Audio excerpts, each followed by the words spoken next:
So here we are once again for yet another unboxing, and today we have the MJX RC Hyper-Go, which is a 1/14 scale 4-wheel drive brushless Truggy. And as you saw at the start, as I was unboxing everything, this thing comes with a whole bunch of spare parts, a couple of different bodies, a spare set of paddle tires as well, which I think is going to be awesome for those of you that want to do maybe some aquaplaning or want to take it out to the sand dunes or whatever. And this particular one also came with two 3S batteries. Now, of course, these are 2 and 3S capable. They are fully waterproof, and they look like a hell of a lot of fun. You got LED lights, you got 2 bodies to choose from. Let's get rid of that box and let's have a better look at this thing. Now, I will say this, this particular version with all these extras, I believe is an Amazon exclusive, and I'll have links in the video description down below for you guys to check out. And it's only available through Canada and the USA.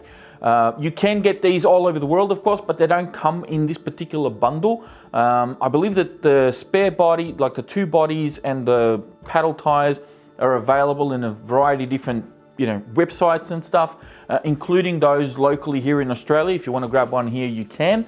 But I don't believe they come with all the spares. So just bear that in mind. There are different versions, different combos of this thing available, depending on where you are in the world and what website you get them from. All right, so let's get into this real quick. As you can see, the car's fully assembled and ready to go. You get your radio over here, and then of course you get some literature. There's a couple of little bits here. There's some information regarding some of the spares, a card for some social media stuff. And then of course you have the manual, which is actually pretty good. You got all the spare parts here with pictures and part numbers, exploded views, how to service the car, how to set it up, plug the batteries in, how to work the radio, the usual stuff. Whether you're new to the hobby or not, this is actually a pretty good thing to hold on to. Of course, the radio over here, the car and the 2 bodies, which we'll get to a little bit later on. And then of course all the spares. In here we have the body pins, cross wrench, little Phillips head, little screwdriver, and of course the charger for the battery. I believe that this is for a 3S, so that's for a 3S battery. It charges via the balance lead. So speaking of battery, here it is here. They come with a T-style connector or Dean style, and then of course you just charge that via the balance lead. The battery is a hard case, and it's a 2000 milliamp, so there's one in the car already, and then I got this one as a spare as well, which I believe is part of the combo. Then we've got some spare shock towers, what looks like, and a couple of spare body posts just there. We also have a spare rear wing, so that's pretty cool that you actually get one of those. We have some spare A-arms, so really nice that they've included those in here as well. Some shock springs, what I believe might be some shock shafts in here, or maybe some hinge pins actually. There's no thread on these rods, so I believe there might just be hinge pins. Some spare hardware, and of course some wheel nuts in there as well, very nice. And then we also have a little wheelie bar, because that does not come with a wheelie bar pre-installed. So they give you that, and I just have to mount that up, which I'll do at the end of this video. And then of course we have our paddle tires, which look really cool, and you can see the tread pattern of them there and all that sort of thing. So feel pretty nice through the plastic anyway. We'll get rid of those, and that pretty much concludes everything that you get out of the box when you get one of these.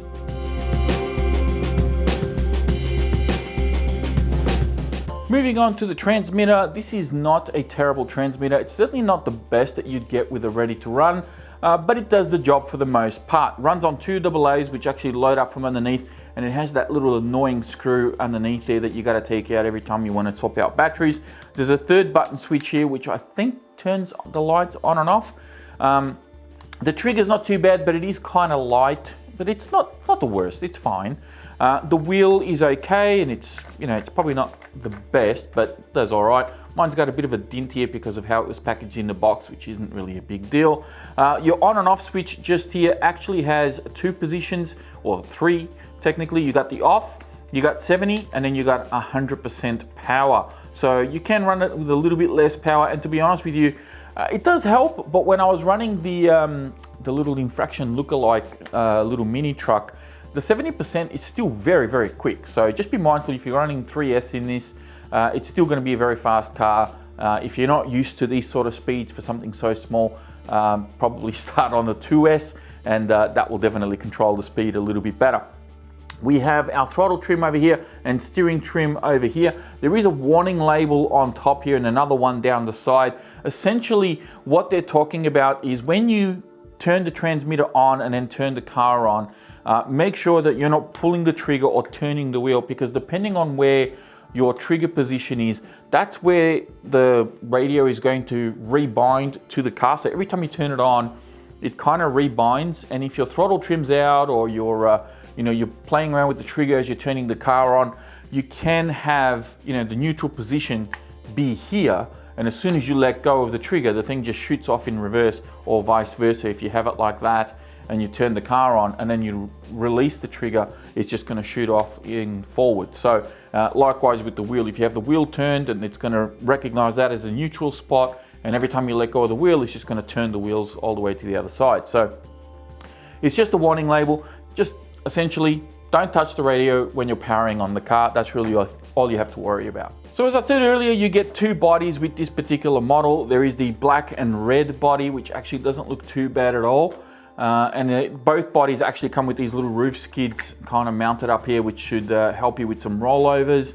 The styling of the body is a bit of a hybrid, I find. I mean, it's got a little bit of a Creighton-esque sort of front end here, but then when I look at the profile of the body, it reminds me a little bit of the Team Magic E5HX or E6HX. It's kind of got that vibe, especially with the roof skids on here. But you can interpret this into whatever you like. The bodies themselves actually don't feel too bad. They do have a bit of thickness to them, so I do like the bodies on these particular cars. The only complaint I have is that the body posts, or the holes for the body posts, are really, really tight on these posts. So I find myself having to really push them down to get the body to actually sit on the body post. If you have a body reamer, it might pay to just widen these out a little bit before you run, just so that it gives them a little bit of breathing space. But aside from that, I mean, the gold and black actually looks pretty killer as well. I don't mind this at all. So yeah, I like the color choices on the bodies. I think they work well. And as you can see, that's the truck itself just there. We'll give you a bit of a spin around and a bit of a look at the entire layout. We've got a tower-to-tower brace. We've got some aluminium on the shocks. They are not fully alloyed shocks though. We have our ESC motor over here. We've got our steering servo up the top just there. And we have what I believe might be a 2.5 mil alloy chassis, which is actually pretty nice. And there we go. There's our A-arms just there. The whole thing actually looks really solid, very well built. It's got some heft to it as well. For a car this size, it's got a little bit of a mass to it. Suspension wise is not too bad for a car this size. I think will be okay. It doesn't, I was going to say it didn't bottom out, but no, it does bottom out, which is what you want. So that works fine. Wheels and tires, I really like these wheels. These wheels look absolutely killer. And the tires, well, if you've been in a hobby long enough, you'll probably recognize the tread pattern on here from another brand, which I won't name at this stage, but the elephant in the room here, these look very much like trenches. And the rubber compound actually doesn't feel too bad at all. The foams could definitely be a little bit denser. They feel a bit flimsy, and I think once they get worn in, the tires are probably just gonna, it's gonna feel like it's got no foams in it. So foams could probably be a little bit denser, but I don't know, maybe for a car this big, this will be okay. So suspension and tires I think are gonna work quite well. The shocks, they are a plastic bodied shock. They are threaded bodies, which is a nice plus, but they do have aluminium caps, both top and bottom, which is a nice touch. There are no adjustments on the A-arms for the shocks. There's no adjustments on the shock towers either. So you're basically going to be pulling this out of the box, maybe adjust your spring load if you want to, and away you go. You're ready to rock and roll. Battery, as you saw, is a 2000 milliamp. It comes with a T-style or Dean's style connector. Receiver box is up here, and it is fully waterproof, so it's very much sealed, which is a nice touch. A motor has already got a fan and heatsink mounted onto it, so this will keep the motor nice and cool. ESC is just over here. We have our on and off switch just there. All right, so I'm going to interrupt myself a little bit here because as I was editing this video, I got a message from MJX regarding the top speed of this car. So when this car comes out of the box and you power it on, it's going to be topping out at about 55 k's an hour, which is about 35 mile an hour, give or take. But you can get over 70 kilometers an hour with this car, which is insane for a car this small, by unlocking the ESC. And it's actually written in the manual. Now, I'll see if I can find the page here real quickly, because I believe it's on page 8. So once the car is on, you press the ESC button 5 times real quick, and you'll get a series of beeps out of the motor, and that unlocks the car, unlocks the full potential of the car. So I'm going to show you exactly what this looks like. Turn your transmitter on all the way to full, and turn the car on as you would normally. Now pay attention to how much the wheels spin and the noise that it makes. So this is at standard. And mind you, this is the battery that came with it. I haven't charged it or anything, that's how it is. Now you press this button 5 times, and you get those 3 beeps out of the motor. The LED light also flashes on the ESC, and now we've got absolutely ludicrous speed. So yeah, I cannot wait to drive this thing. So you've actually got 2 speed modes on this car. You've also got the additional 70 to 100% there on the radio. So you've got quite a number of variations of speed. And you can do all that with just a simple 3S battery, which I think is fantastic. And that's pretty much it. And we got LEDs on the front. And when we have, from the receiver, you'll see that the ESC is not actually powering the ESC fan. It all comes from the receiver itself. So if you decide to swap out, you know, the radio, you got to make sure you have enough channels to be able to power all of this stuff, all of this extra stuff, because otherwise you're either going to be sacrificing LEDs or you're going to be sacrificing your ESC, your fans rather, for the ESC and the motor. The tower-to-tower brace looks like it's actually screwed in from what I can see here. So there's a great big bolt right on the front of the shock tower just there, which actually screws straight into the post, and same thing on the back. So they've actually got a hole, you can just see it through there. So there's a hole just here which has a big old screw that goes straight through the shock tower and holds this brace in place. And then of course we have our pinion and spur, which will be hidden underneath this little box back here. Got a nice little flexi rear bumper, but you know, they give you that wheelie bar, so I'm going to see if I can fit the wheelie bar on here. The spoiler on the back looks very much like a miniaturized version of a Creighton spoiler. So there's no getting away from that. It's very much a miniaturized version of that. And it looks fine. I mean, it's just a spoiler.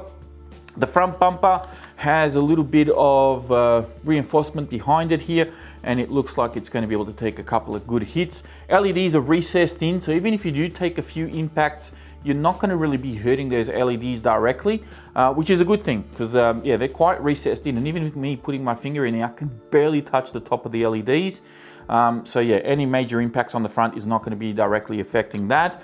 We also have a hex-shaped center drive shaft that looks like it runs all the way through, and that looks like it's either alloy or steel. We have adjustable steering links just there, and of course we also have these big old beefy drive shafts that you can see just there. They're both front and rear. Now, are these telescopic? They are, yeah. So they are telescopic, and they actually look pretty strong. I don't think the drive shafts are going to be much of an issue there, but there we go. That's the Hypergo 1/14 scale little Truggy. The A-arms, have a look at how solid these A-arms look. Hopefully the hinge pins do their job. Hinge pin holders are alloy too. Look at that, both front and rear on the front A-arms. And we also have alloy hinge pin holders on the rear of the rear A-arms. I don't see anything on the front, but that's probably not a bad thing. It looks like they actually hook into this casing here, because I can't see any other way that those hinge pins are sort of locked into place. But the whole thing just feels really solid. I'm really impressed with the build quality of these cars. You know, they just seem to be well built, you know, like they really haven't cut too many corners here, which I do appreciate, especially for something this small. And as much as it costs, I think they've done a really good job with this particular model. It looks fantastic. And as I said, you get a couple of different versions available out there. So just be mindful, depending on where you are in the world and what website you get them from. Some may come with a different colored body or, you know, different accessory options. It really depends on where you buy them from, really.